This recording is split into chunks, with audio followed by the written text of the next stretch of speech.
I was standing in the middle of my Brooklyn art exhibition, champagne glass in hand, surrounded by red-soled stickers on nearly every canvas when my phone rang. Douglas Sterling, my grandmother's lawyer.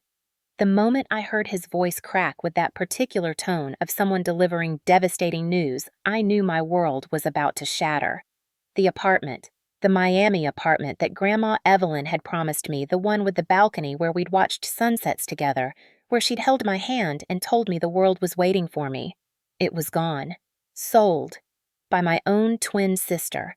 The champagne glass slipped from my fingers, shattering on the gallery floor in slow motion. I didn't scream. I couldn't. My entire body went cold, frozen in a moment of incomprehension so profound that I forgot how to breathe.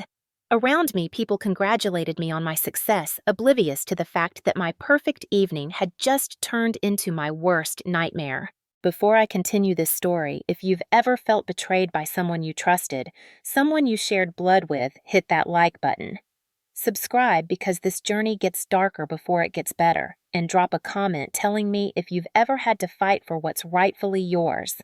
Now let me take you back to the beginning to show you exactly how my sister Scarlett destroyed everything our grandmother built and how I fought back with everything I had. The story of my relationship with Scarlett begins in the womb, or at least that's what my mother Catherine loved to tell people at dinner parties. Scarlett came out first, she'd say with a proud smile, always the leader. Maya followed 6 minutes later, always trying to catch up. That 6-minute gap became a chasm that defined our entire childhood, an invisible hierarchy that Mom reinforced with every breath. We were identical twins, in appearance only. Same dark hair, same green eyes, same delicate bone structure that people called elegant. But where Scarlett exuded confidence and charisma from the moment she could walk, I was the quiet observer, the one who noticed things, who felt things too deeply.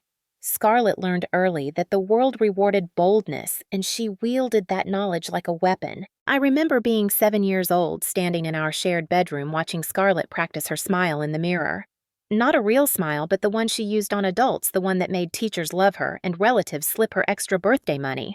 I'd asked her once why she didn't just smile for real, and she'd looked at me with something approaching pity. "Because real smiles don't get you anywhere, Maya," she'd said. "They just make you look weak." Even then, I should have understood who she was.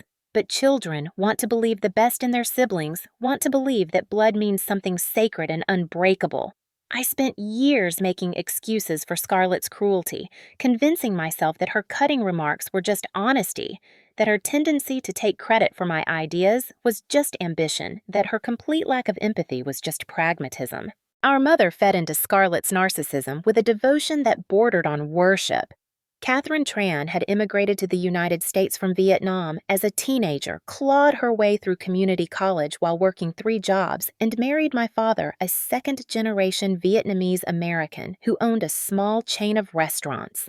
Mom's entire identity was built on achievement, on visible success, on proving to the world that she'd made it.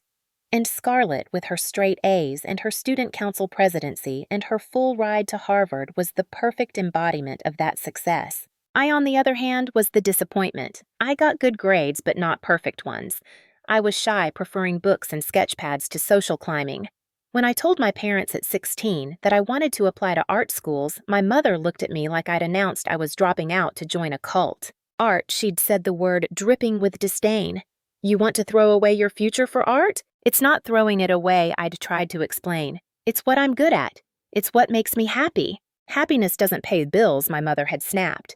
"Scarlett understands that. Why can't you be more like your sister?" That phrase became the soundtrack of my adolescence. Why can't you be more like your sister? Scarlett's taking AP classes. Why are you wasting time in studio art?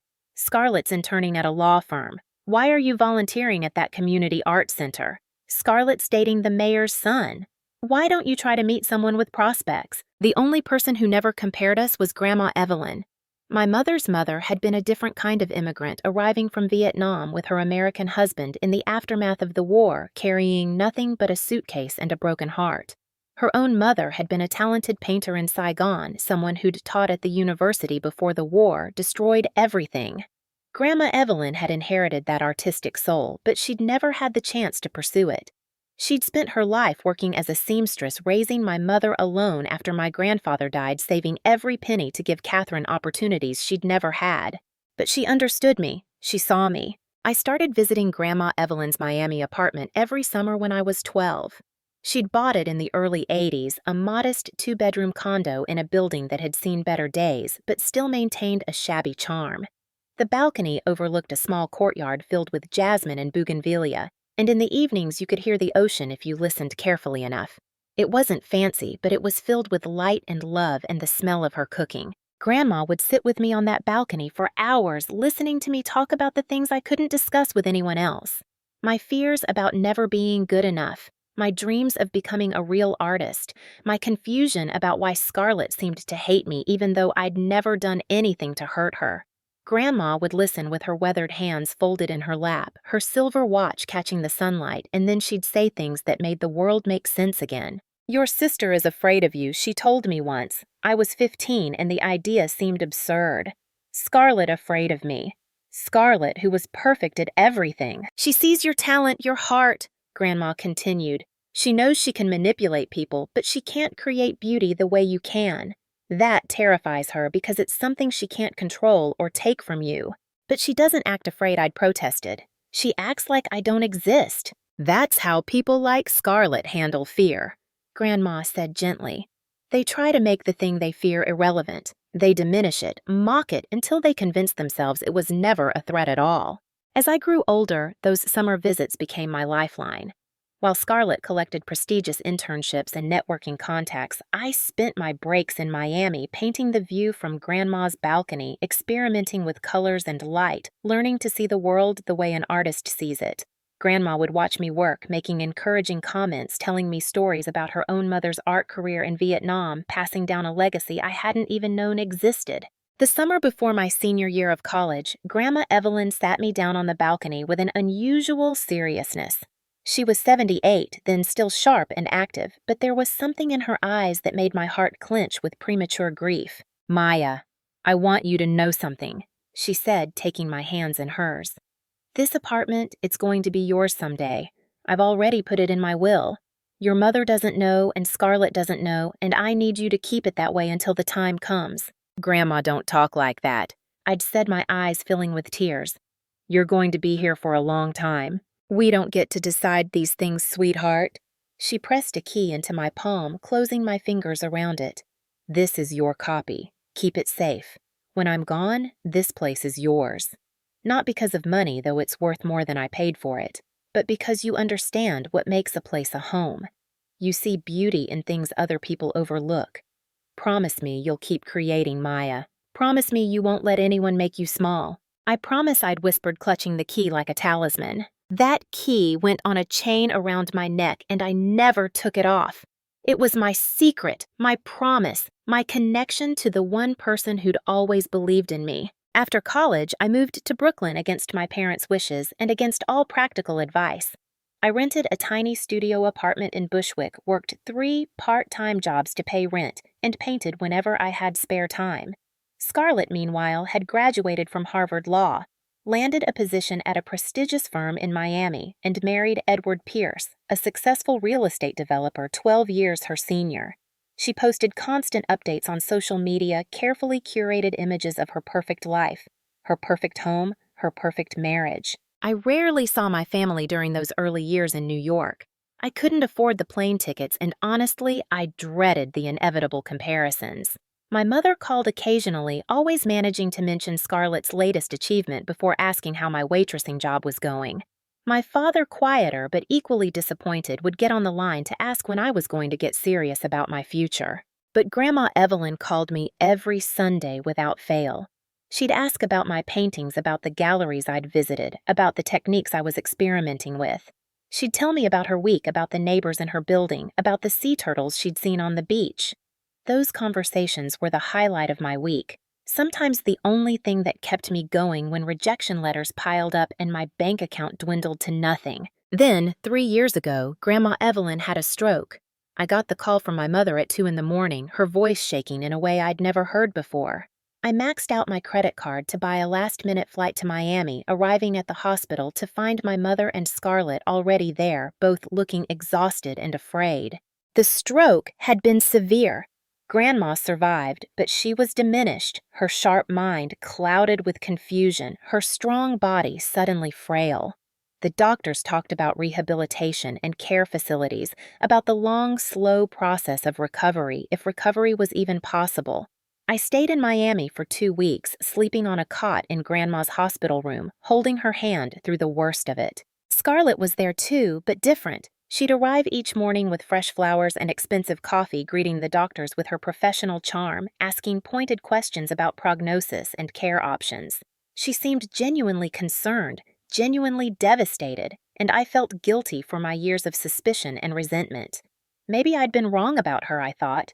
Maybe crisis brought out the best in people, revealed the love that had always been there beneath the competition and criticism. One night, after Scarlett had left and visiting hours were technically over, but the nurses let me stay because I was quiet and unobtrusive. Grandma Evelyn had a moment of clarity. Her eyes focused on my face and she gripped my hand with surprising strength.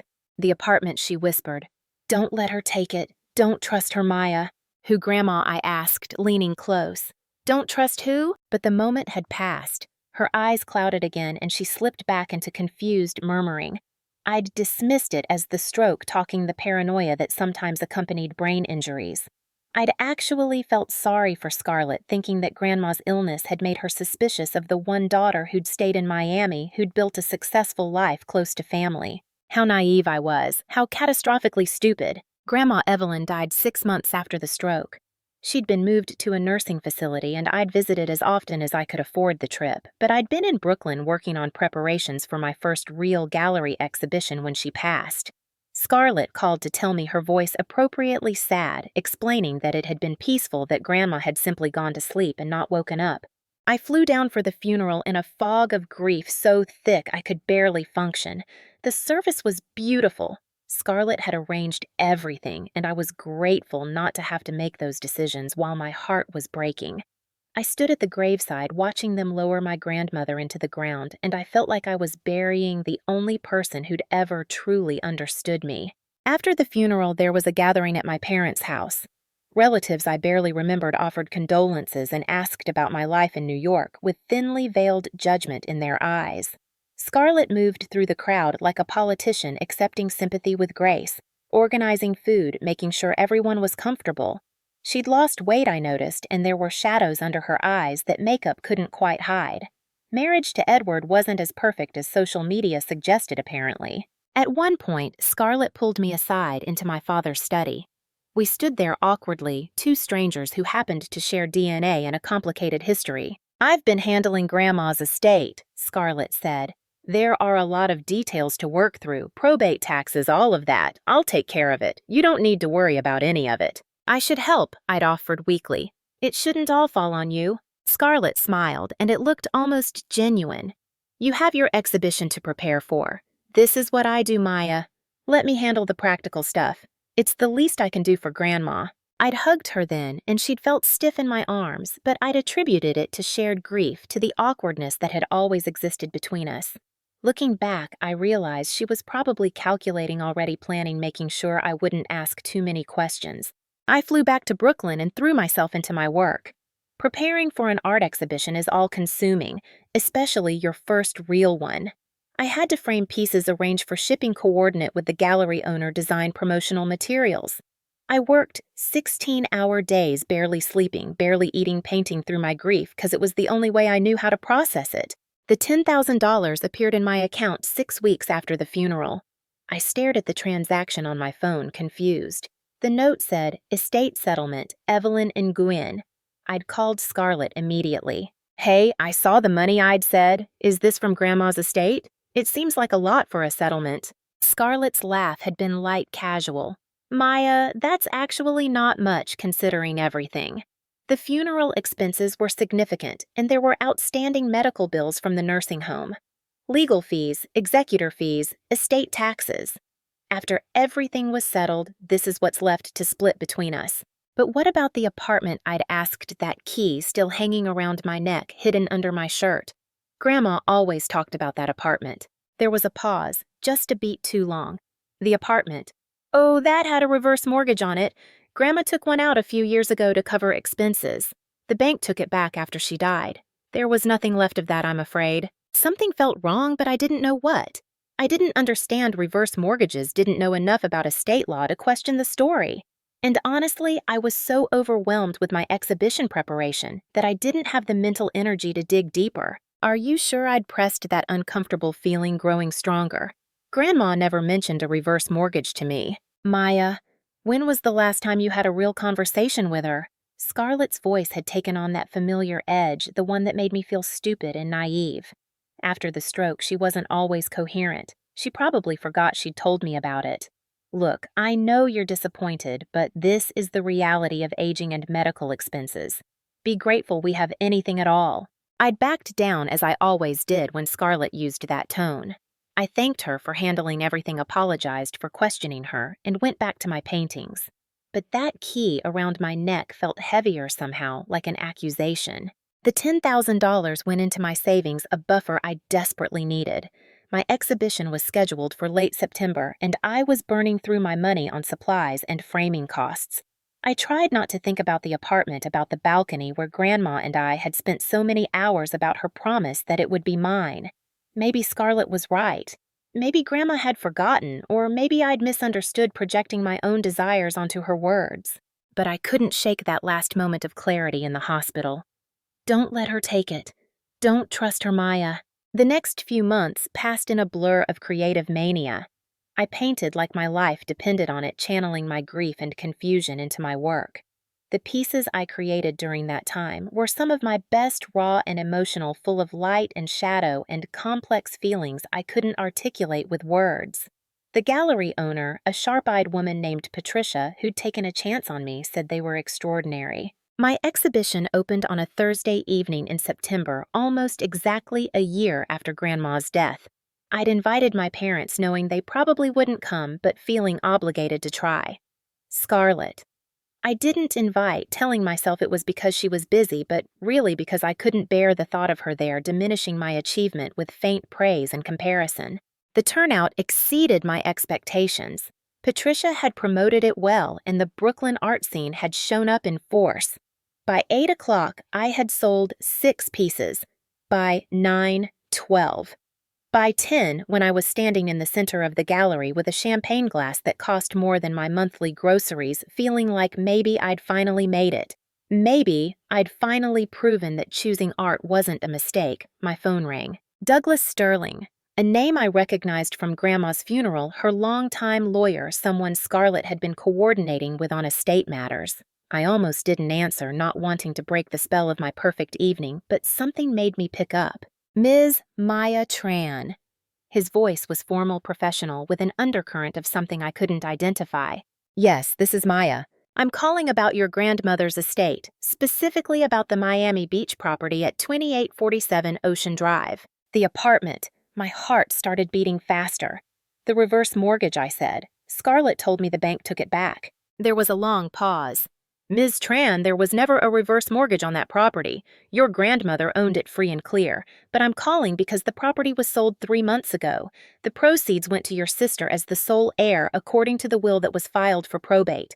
The gallery tilted. Sounds became muffled, distant. The champagne glass slipped from my fingers and I watched it fall.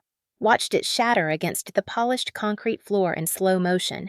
Tiny shards catching the gallery lights like stars, champagne spreading in a golden pool that someone's shoe tracked through, creating abstract patterns that would have been beautiful if my entire world wasn't collapsing. Ms. Tran, are you there? That's not possible, I heard myself say.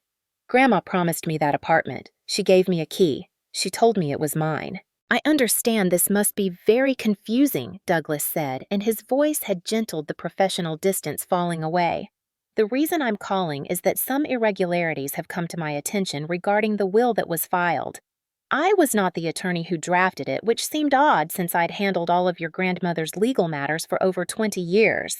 The signature on the document appears authentic, but some other elements are troubling. I thought you should know before I proceed with filing a complaint with the probate court. My legs wouldn't hold me anymore. I found a chair against the wall and collapsed into it, barely aware of the concerned faces turning toward me, of Patricia hurrying over, of the phone pressed against my ear so hard it hurt. "What are you saying?" I whispered. "I'm saying that I believe your grandmother's will may have been forged." The gallery around me continued to buzz with celebration, people admiring my paintings, drinking wine, making small talk about technique and meaning. But I was somewhere else entirely, somewhere cold and dark, where the sister I'd tried so hard to love had just revealed herself to be a monster. Douglas walked me through the basics that night, speaking quietly while I sat frozen in that chair. The will that had been filed claimed to leave everything to Scarlett. It had been notarized by a public notary office in downtown Miami. It was dated 6 months before Grandma's death, shortly after her stroke. The signature looked authentic, but Douglas, who had witnessed Grandma sign hundreds of documents over the years, thought something was off about it. More concerning was what had happened after. The apartment had been sold quickly within weeks of probate closing. The buyer had paid fair market value $1.3 million, and Scarlett had pocketed the entire amount. She'd used part of it to purchase a new house in Coral Gables, a mansion worth over $2 million. The rest she'd invested in several business ventures. "Can we prove it was forged?" I asked, my voice sounding strange to my own ears. "We can try," Douglas said, "but it won't be easy or cheap. We'd need to hire forensic document examiners, investigators, possibly expert witnesses. And even with all that, family litigation is notoriously difficult. Emotions run high, people take sides, and the person accused of fraud usually has the advantage because they've had time to prepare their story and cover their tracks." "I don't care," I said, and I was surprised by how calm I sounded. "I don't care how difficult it is.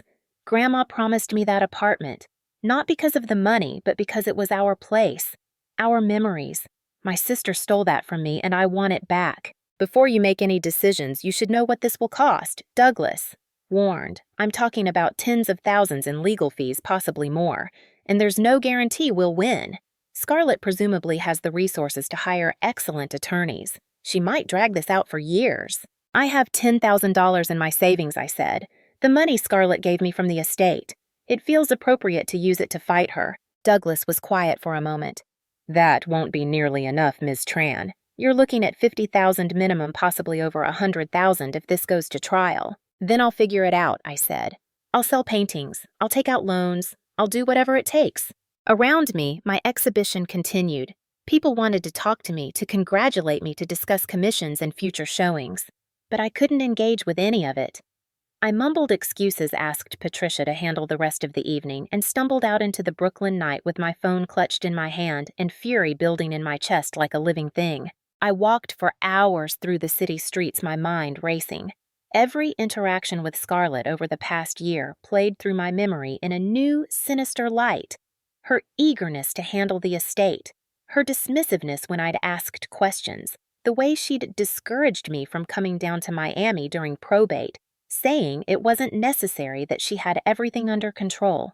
The reverse mortgage lie so smooth and believable because I didn't know enough to question it. She'd planned this. From the moment Grandma had that stroke, maybe even before Scarlett had been planning to steal my inheritance. She'd forged a will, sold the apartment, and tried to buy my silence with a fraction of what was rightfully mine. And she'd almost succeeded because she knew me well enough to know I wouldn't fight back, that I'd accept her explanations, that I'd be too intimidated by her success and confidence to challenge her. But something had changed in me during those months of preparing for my exhibition. I'd found a strength I didn't know. I had a belief in my own worth and my own vision. I'd created something beautiful out of nothing but talent and determination. And I'd be damned if I was going to let Scarlett take Grandma's legacy from me without a fight. I called Douglas back at 1 a.m, knowing it was far too late for a business call, but not caring. "I want to hire you," I said. "I want to fight this, whatever it takes." To his credit, he didn't point out the time or the impossibility of what I was proposing.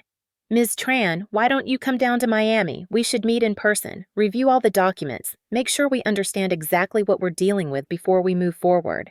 Can you get away from New York for a few days?" "I'll be there tomorrow," I said. I didn't sleep that night. I sat in my studio apartment surrounded by unsold paintings and scrolled through Scarlett's social media with new eyes. There she was, in front of her new mansion, beaming at the camera with Edward's arm around her. There she was at charity galas, networking events, beach clubs. She looked happy. She looked successful. She looked like someone who'd never stolen from her own dying grandmother. The rage that filled me was clarifying. I'd spent my whole life being the good daughter, the understanding sister, the one who made peace and kept quiet and never caused trouble. But that version of Maya had gotten me nowhere except hurt and used and dismissed. It was time for a different Maya to emerge, one who fought back. I booked a flight for later that morning, packed a suitcase, and sent a text to Patricia explaining that I had a family emergency and needed to be away for a while. Then I sat down at my laptop and did something I hadn't done in years.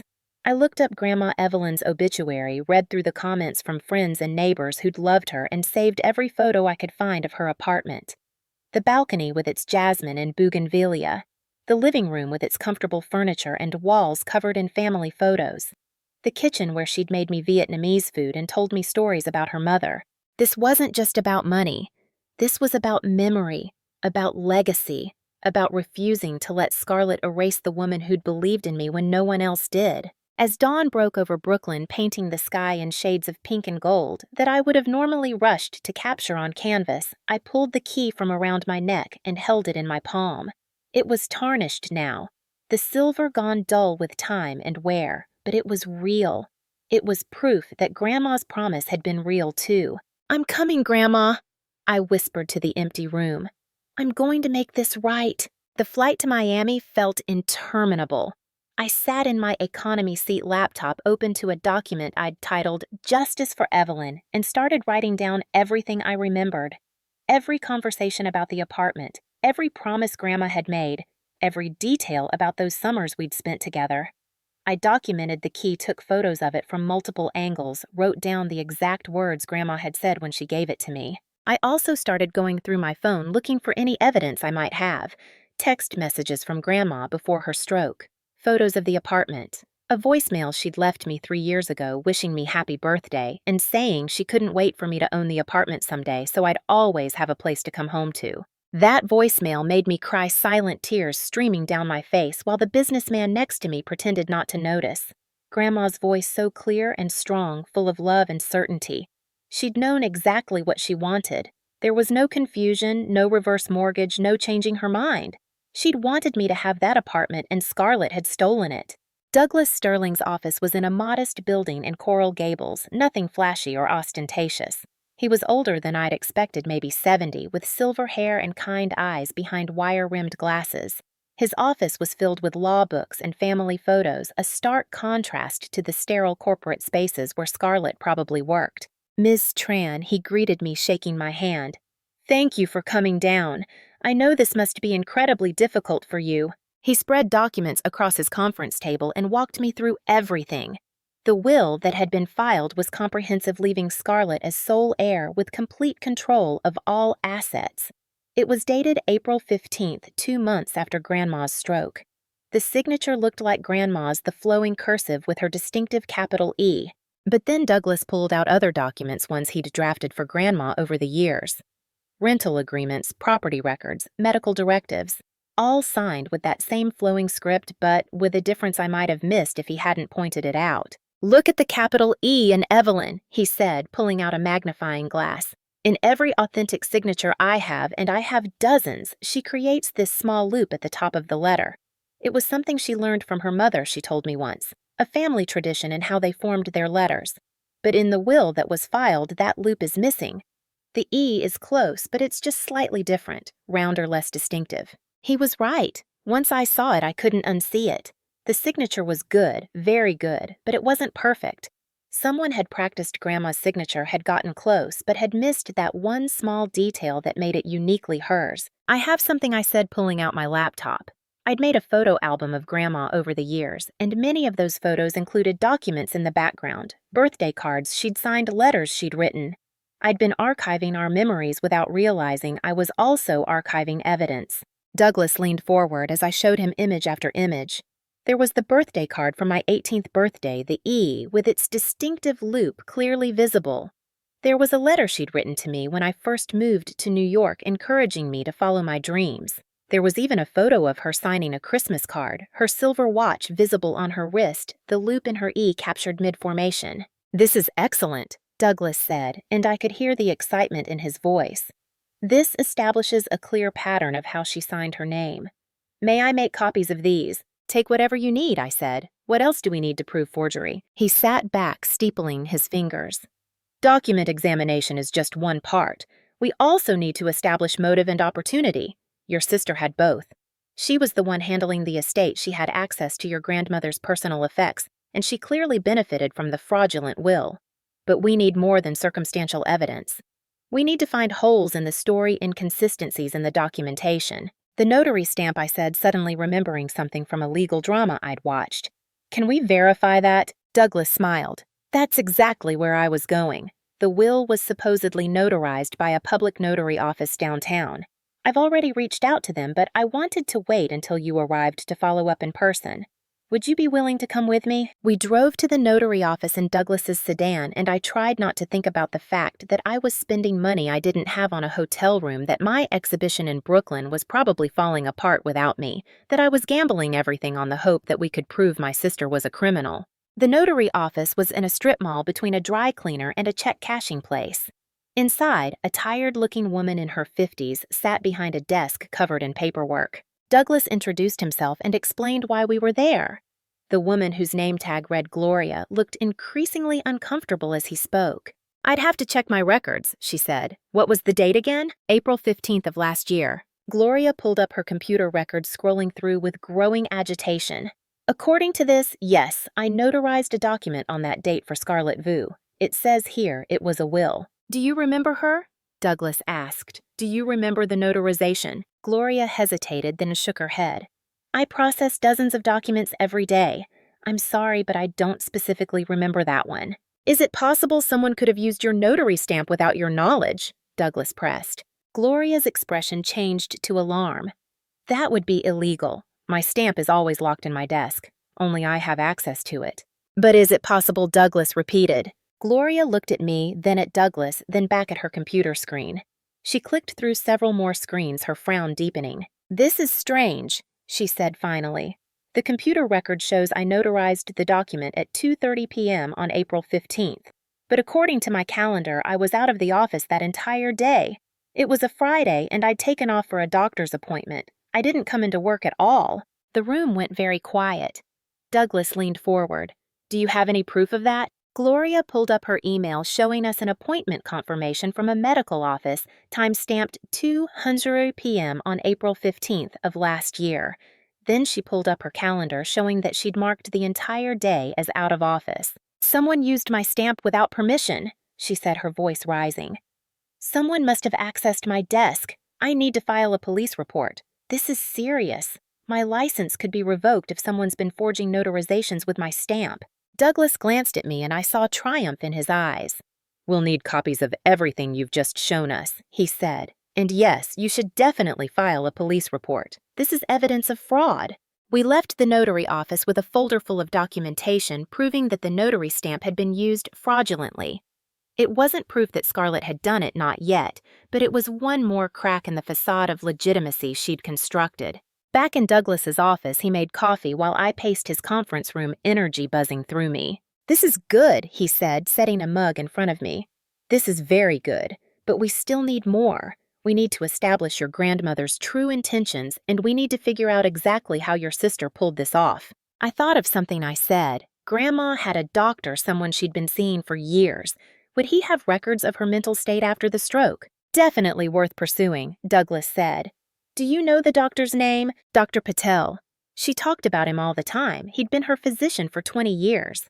Douglas made notes. "We'll subpoena his records. If we can show that your grandmother wasn't in any condition to execute a new will in April, that combined with the forged notarization could be enough." "What about the buyer?" I asked. "The person who bought the apartment. Do they know it was stolen property?" "Interesting question," Douglas said. "Let me look into that. The buyer's name should be on the public records." He pulled up his laptop and navigated to the county property records. The apartment had been sold to a company called Shoreline Investments, LLC. Douglas frowned at the screen. "This is a corporate entity," he said. "We'll need to dig deeper to find out who actually owns it. Sometimes these LLCs are just shells for individual buyers who want privacy. While Douglas worked on tracing the LLC, I sat in his conference room and called the hospital where Grandma had been treated after her stroke. I explained that I was her granddaughter and needed copies of her medical records for legal purposes. The administrator I spoke with was sympathetic but firm. I'd need to file a formal request, provide proof of relationship, and wait for processing. I spent the rest of that day filing paperwork, making phone calls, and slowly building a case brick by brick. By evening, I was exhausted but wired, surviving on coffee and righteous anger. Douglas convinced me to take a break and get some rest. "You've done excellent work today," he said. "But this is going to be a marathon, not a sprint. You need to pace yourself." I checked into a cheap hotel near the airport, the kind with thin walls and suspicious stains on the carpet. I couldn't afford anything better, not when I didn't know how long I'd be in Miami or how much this fight was going to cost. I lay in bed, staring at the ceiling, thinking about Scarlett sleeping in her mansion, probably completely unaware that I was in town, that I was building a case against her. My phone buzzed with a text from Patricia. "The exhibition is still doing well," she wrote. "Sold 3 more pieces today. People are asking about you when you'll be back. I've been telling them you had a family emergency. Hope everything's okay." I stared at that message for a long time before responding. "Family emergency is one way to put it," I wrote back. "Found out my sister defrauded my grandmother's estate. Probably going to be here a while. Sorry." Patricia's response came quickly. "Holy shit. Do what you need to do. I'll hold down the fort here. You focus on getting justice." That word again. Justice. It sounded so clean, so simple.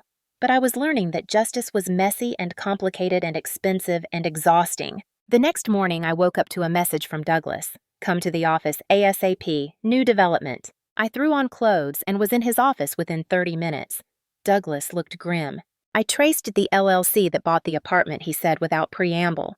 "Shoreline Investments is owned by Edward Pierce, your sister's husband." The words took a moment to penetrate. Edward, Scarlett's perfect husband, the successful real estate developer. He'd bought the apartment, which meant either he was in on the fraud or Scarlett had used him without his knowledge. Does he know I asked? Does he know the will was forged? "That's what we need to find out," Douglas said. "If he was complicit, this gets more complicated. If he was deceived like you were, he might be willing to help us." "How do we approach him?" Carefully, Douglas said. "Very carefully. If he's involved, we don't want to tip him off that we're investigating. But if he's innocent, he could be a valuable ally." I thought about Edward, trying to remember my limited interactions with him. He'd always seemed nice enough at family gatherings, a bit reserved, clearly older than Scarlett, but seemingly devoted to her. He came from old money, had built his own success in real estate, moved in circles I couldn't begin to penetrate. Would he believe me if I told him his wife was a fraud? Would he care? "Let me reach out to him," I said. "Not about the fraud, not yet. Just to talk. We were family after all. It wouldn't be weird for me to want to connect." Douglas looked skeptical. "Are you sure that's wise?" "Scarlett doesn't know I'm in Miami," I said. "She doesn't know I'm investigating. Let me use that advantage. I can feel Edward out, see if he gives anything away." Against his better judgment, Douglas agreed.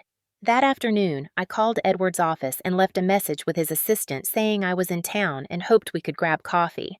I kept my tone light casual, like this was just a normal family thing and not a reconnaissance mission. Edward called back within an hour.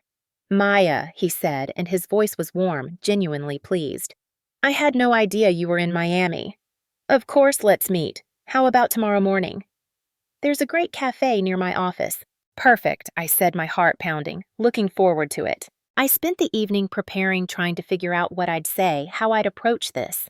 I couldn't directly accuse his wife of fraud, but I needed to find out what he knew, where his loyalties lay, whether there was any chance he'd help me. The cafe Edward chose was expensive and tasteful, all exposed brick and artisan coffee.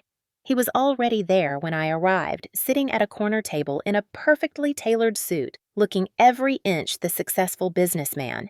He stood when he saw me, kissed my cheek in greeting, and I was struck by how genuinely warm he seemed. "Maya, it's been too long," he said. "Scarlett mentioned you had an exhibition recently. How did it go?" "Really well, actually," I said, settling into my seat. "Sold most of the pieces." "That's fantastic. You know I've always admired your dedication to your art. It takes real courage to pursue something you're passionate about, regardless of practical considerations. We made small talk for a while, easing into conversation.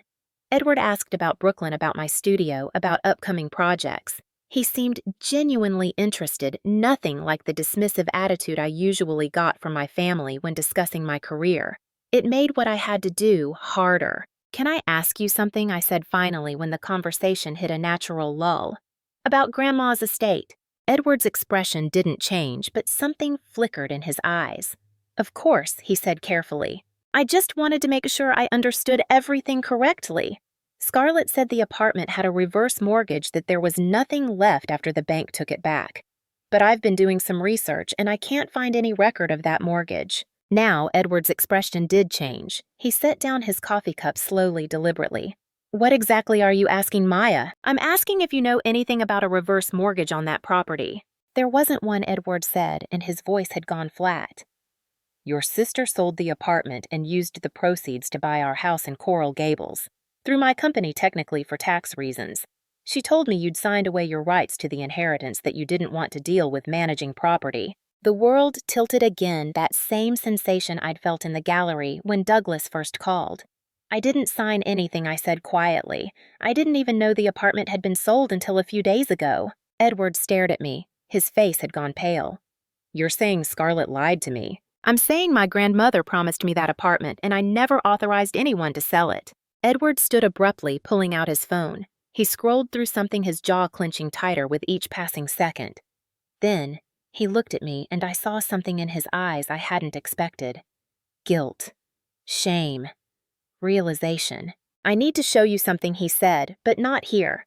Can you come to my office?" Douglas is going to kill me for this, I thought as I followed Edward to his downtown office building. But I was running on instinct now, and my instinct said that Edward hadn't known that he'd been used just like I had, and that he was about to become an ally. Edward's office was sleek and modern, with floor-to-ceiling windows overlooking Biscayne Bay. He closed the door behind us and pulled up his computer, clicking through files with angry intensity. "When Scarlett told me about the apartment, she showed me documents," he said. "Said you'd signed a quitclaim deed, that you wanted nothing to do with managing property in Florida. She seemed so certain, so organized. I didn't question it, because why would I? She's my wife." He turned his monitor so I could see. There on the screen was a document, a quitclaim deed supposedly signed by me, transferring all my rights to the property to Scarlett. The signature looked like mine, but it wasn't. I'd never seen this document before in my life. "I never signed that," I said, my voice shaking. Edward collapsed into his desk chair, his head in his hands. "Jesus Christ, what else has she lied about?" "I don't know," I said honestly, "but I'm going to find out." He looked up at me, and I saw that he was genuinely devastated. "How long have you been investigating?" "Just a few days. I hired a lawyer. We've already found evidence that the will was forged, that the notarization was fraudulent." "What do you need from me?" Edward asked. "How can I help?" The question surprised me. "Help me? You'd help me go after your own wife." "Maya," Edward said tiredly, "I've been married to Scarlett for 5 years. I thought I knew her. I thought she was ambitious and driven, and maybe a little cold, but I thought she was honest. If she's capable of this, of defrauding her own grandmother and her own sister, then I don't know her at all. And I don't protect people who do things like this, family or not." It was a turning point, though I didn't fully realize it then. Edward spent the next 2 hours walking me through every document Scarlett had shown him about the estate, comparing them with what I knew to be true. He gave me access to his company's records, showing the purchase of the apartment, the transfer of funds, the whole paper trail that Scarlett had created to legitimize her theft. But the most damning evidence came when Edward opened Scarlett's laptop. She'd left it at his office the day before, and he knew her password because she'd never bothered to hide it from him. What we found there was a meticulous record of fraud. Scarlett had kept drafts of the forged will, practicing Grandma's signature over and over in a digital format.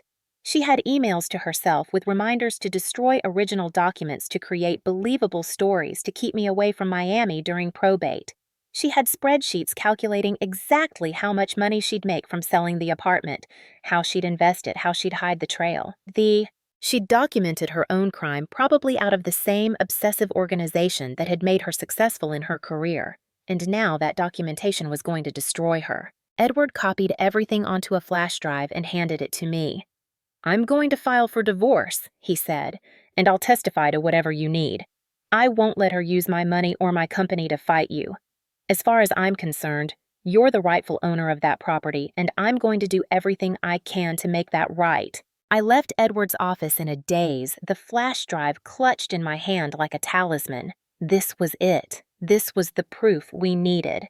Scarlett had been so confident, so sure she'd covered her tracks, but she'd underestimated two things.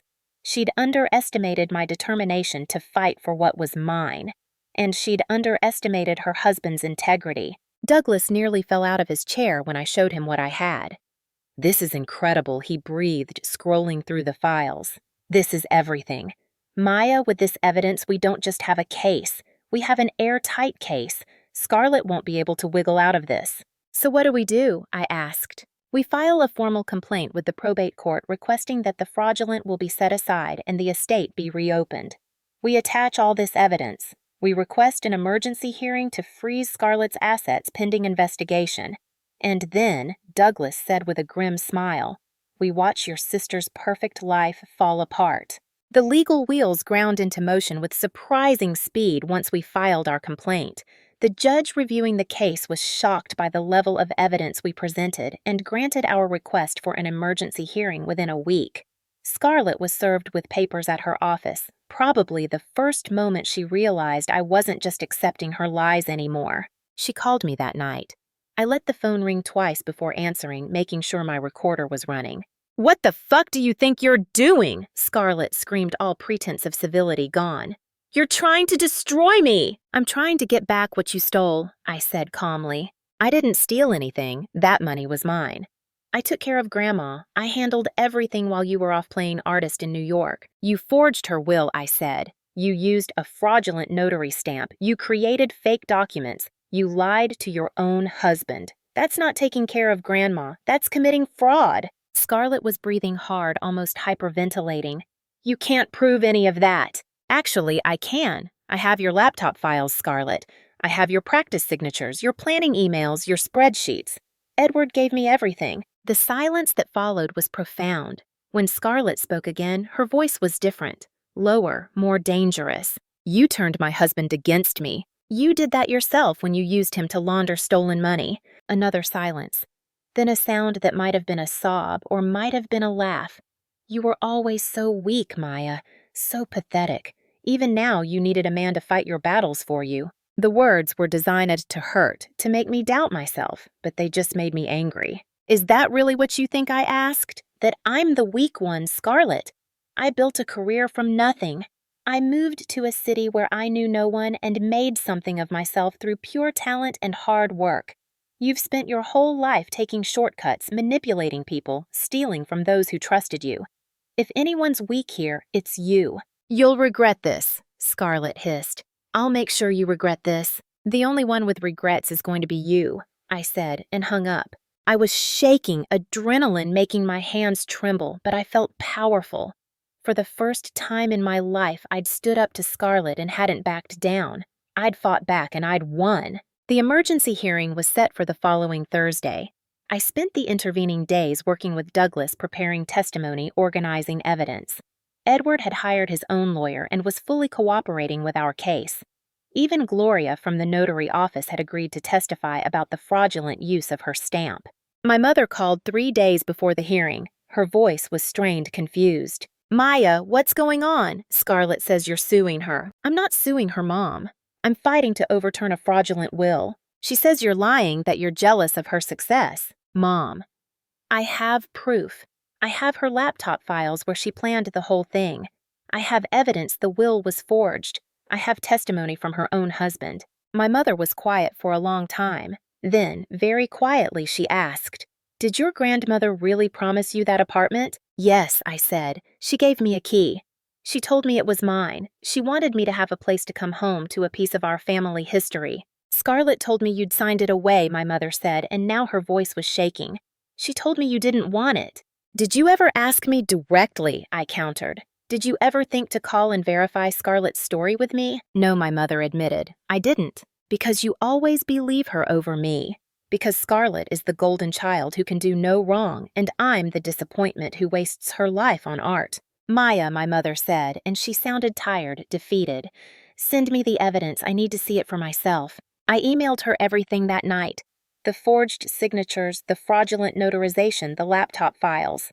I didn't include a note or explanation. I just let the evidence speak for itself. She called back 2 hours later crying. I'm so sorry, she said. I'm so sorry I didn't believe you. I'm so sorry I always favored her. I just thought she needed it less, that she was strong enough to handle anything, that you would always be okay because you had your art. But I was wrong. I failed you. It was the first time in my life that my mother had ever apologized to me, and I didn't know what to do with it. I'll be at the hearing, she said. I'll testify if you need me to. I'll do whatever it takes to make this right. The hearing was held in a cold, formal courtroom that smelled of old wood and nervous sweat. I sat with Douglas at the plaintiff's table, Edward beside us as a witness. Scarlett sat across the aisle with 2 expensive lawyers looking smaller than I'd ever seen her, her perfect composure cracking at the edges. My mother sat in the gallery behind me, and I could feel her presence like a warm hand on my shoulder. The judge was a stern woman in her 60s who clearly had no patience for fraud or family drama. She reviewed our evidence with meticulous attention, asking pointed questions demanding clarification on technical details. Scarlett's lawyers tried to argue that the signature analysis was inconclusive, that the notary issue was a clerical error, that I was motivated by jealousy rather than justice. But then Douglas presented Scarlett's laptop files and the courtroom went silent. The judge read through the practice signatures, the planning emails, the calculations. She looked at Scarlett with something approaching disgust. Ms. Vu, the judge, said, "Do you have any explanation for these files?" Scarlett's lawyer tried to object to claim the files were obtained illegally, but Edward shut that down immediately by testifying that he'd given me access to the laptop willingly, that it was community property in their marriage. Scarlett had no answer. She sat there perfectly dressed and coiffed and said nothing. The judge ruled in my favor. The fraudulent will was set aside, the estate was reopened, and I was declared the sole heir to Grandma Evelyn's property and assets. The apartment had already been sold, but the judge ordered that the proceeds be returned to the estate immediately with interest. Scarlett's assets were frozen pending further investigation into possible criminal charges. It was over. I'd won. Scarlett left the courtroom without looking at me, her lawyers flanking her like bodyguards. But I saw the moment she passed. My mother saw Mom reach out as if to touch her, saw Scarlett jerk away like Mom's hand was poison. Outside the courthouse, Edward shook my hand. "I'm sorry for my part in all of this," he said. "I should have verified things independently. I shouldn't have just trusted her." "You were her husband," I said. "You're supposed to be able to trust your spouse." "Apparently not," Edward said grimly. "My lawyer will be in touch about transferring the apartment proceeds back to you. And Maya, I really am sorry." The next few weeks were a blur of legal paperwork and financial transactions. Scarlett was forced to sell the Coral Gables mansion to repay the estate. Her business ventures were liquidated. Edward's divorce went through quickly once it was revealed that their marriage had been built on fraud. She lost everything, her perfect life dismantled piece by piece. I received a cashier's check for $1.4 million, the original sale price plus interest and penalties. I stared at that check for a long time, thinking about what it represented. Not just money, but validation, justice, proof that Grandma's promise had been real, that my worth wasn't determined by my mother's favoritism or Scarlett's cruelty. I used some of the money to pay Douglas to repay Edward for his help to settle my debts. The rest, I invested carefully, except for one significant purchase. I leased a beautiful gallery space in Brooklyn with an option to buy renovated it to my specifications and opened Evelyn Creative Gallery. The opening night was everything I'd hoped for. Patricia from my original gallery came along with artists I'd met in the Brooklyn scene collectors who'd bought my work. But the most important guests were my mother, who looked around the space with tears in her eyes, and a portrait of Grandma Evelyn that I'd painted specifically for this occasion hanging in a place of honor above the entrance. I'd painted her on the balcony in Miami, the sun setting behind her, her silver watch catching the light, her hands folded peacefully in her lap. But instead of looking at the camera, I'd painted her looking at something beyond the frame, smiling that knowing smile she'd always had when she looked at my work. Mom stood in front of that portrait for a long time. "She's proud of you," she finally said. "She always was." "I know," I said. "That's why I fought so hard." I never heard from Scarlett again. Mom told me she'd moved out of state, taken a job in another city, was trying to rebuild her life away from the scandal. I didn't ask for details. As far as I was concerned, she'd made her choices and now had to live with the consequences. But sometimes late at night when I'm alone in my gallery, I think about the little girl who practiced fake smiles in the mirror, who learned that real emotions were weakness, who built her entire identity on being better than everyone else. I think about how sad, that is, how exhausting it must have been to maintain that facade for so long. I almost feel sorry for her. Almost. The silver watch Grandma left me sits on my desk in the gallery office. I wear it sometimes for important events, feeling the weight of it on my wrist, remembering her hands, her smile, her unshakable belief that I could do anything I set my mind to. She was right. I was stronger than I knew, strong enough to fight for what was mine. Strong enough to stand up to the person who'd terrorized me my whole life. Strong enough to build something beautiful from the ashes of betrayal. The world was waiting for me, Grandma had said, and I'd finally stopped waiting and claimed it. So here's what I learned from all of this. Family isn't just about blood. It's about loyalty, honesty, and love. When someone shows you who they really are, believe them the first time. And most importantly, your worth isn't determined by how others value you. It's determined by how you value yourself. Scarlett lost everything trying to take what wasn't hers: her marriage, her reputation, her family's trust, her financial security. All because she couldn't stand to see me have something she wanted. The irony is, if she'd just been honest, if she'd just followed Grandma's wishes, we might still have a relationship. But she chose greed over integrity, and that choice cost her everything. As for me, I wake up every morning in a studio filled with light, creating art that makes me happy, building a business on my own terms. I wear Grandma's watch every day, a reminder that I'm stronger than I ever knew. The girl who was too scared to speak up, too conditioned to accept less, is gone. In her place is a woman who knows her worth and won't settle for anything less than what she deserves. Have you ever had to fight for what's rightfully yours? Have you ever discovered that someone you trusted had been betraying you all along? Drop a comment and share your story. Hit that like button if you believe in standing up for yourself, and subscribe because I'll be sharing more about how to recognize toxic relationships and find your own strength. Remember, you are stronger than you know. Don't let anyone convince you otherwise.